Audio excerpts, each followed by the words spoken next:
mianatra eo tongotrao.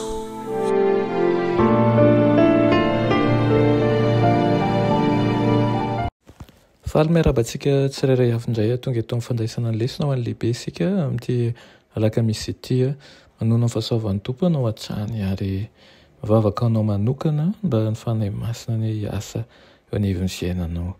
Lohandirantsika ny amin'ny lesona anio dia hivavaka isika. Ianay tsara andizan'ny danitra tolotrainao ny dera ny laza ny atsa sy ny voninahitra. Misaotra anao izay iray ho fa mbola tombontsoa lehibe no anananay aminao. Misaotra anay ihany koa izay momba anay amin'ny fotoana rehetra, amin'ny zavatra rehetra nirahanao anay, ary koa misaotra ihany koa manomana zavatra izay tsara ho anay. Ngatahanay aminao ny mba hiasan'ny fanahinao masina ao am-ponay mba hitombo ny finoanay anao ka tsy hanatahotra tokoa ny izahay. Aminaran'i Jesosy, amen. Lohatenin'ny lesonantsika androany dia manao hoe ny fanambaran'i Jesosy momba ny tenany. Fotoana nety indrindra nahafahan'ny nanasongadina ny maha-izan'i Jesosy ny fahagagana tao amin'ny farihan'ny Betesda.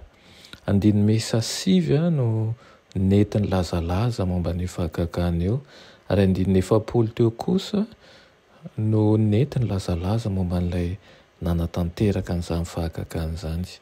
Mety ho hafahafa ny jaona toko 5 andiny 12 satria toa milaza izany fa nandika ny sabaty Jesosy, ary rehefa dinihina akaiky kanefa dia hitantsika ny fanambaran'i Jesosy fa ny asa nataony tamin'ny sabata dia ny fandrindran-dalana tamin'ny fifandraisana amin'ny rainy. Tsy nampitsahatra ny famelomana izao tontolo izao akory Andriamanitra rehefa sabata. Arak'izany ny fihetsika nataon'i Jesosy tamin'ny andro sabata dia anisan'ny fanehoany maha-Andriamanitra azy. Nanenjika azy ireo mpitondra fivavahana noho ny amin'izay noheverin'izy ireo fandikana ny sabata sy ny fanambarana ny fitoviany amin'Andriamanitra. Dingana telo no nentin'i Jesosy niaro ny asa nataony. Voalohany dia nohazavainy ny fifandraisany ety ananany amin'ny ray. Ambaran'i Jesosy fa miasa ampirindrahana amin'ny rainy izy. Nolazainy mihitsy aza fa manana fahefana hitsara sy hanangana maty izy.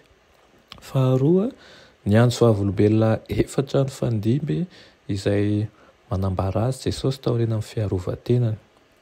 Voalohany aloha dia Jaona mpanao batisa, faharoa ny fahagagana nataony izany, fahatelo Andriamanitra iray, ary fahaefatra ny soratra masina.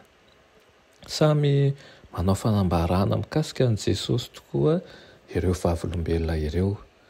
Farany ariarin'i Jesosy manoloana an'ireo mpiapanga azy ny fahamelohan'izy ireo, izay anehoany ny fahasamihafana eo amin'ny asany sy ny fitadiavan'izy ireo ny tombotsoany manokana. Ambaran'i Jesosy fa Mosesy izay nitokian'izy ireo no halameloka azy. Ahoana ary no hitandremantsika mba tsy ho lavo anatin'ny fandriky ny finoan'Andriamanitra na ny fananana ny fotom-pampianarana marina mihitsy aza kanefa tsy manana fileferana tanterana amin'ny Kristy isika.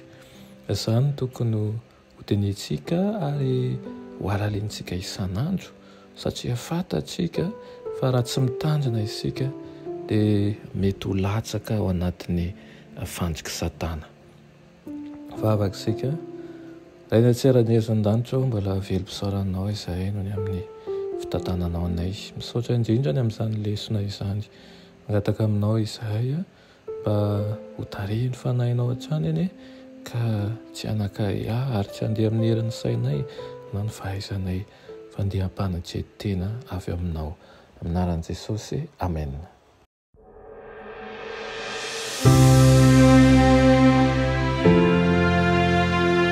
Mianatra eo an-tongotry Jesosy isan'andro.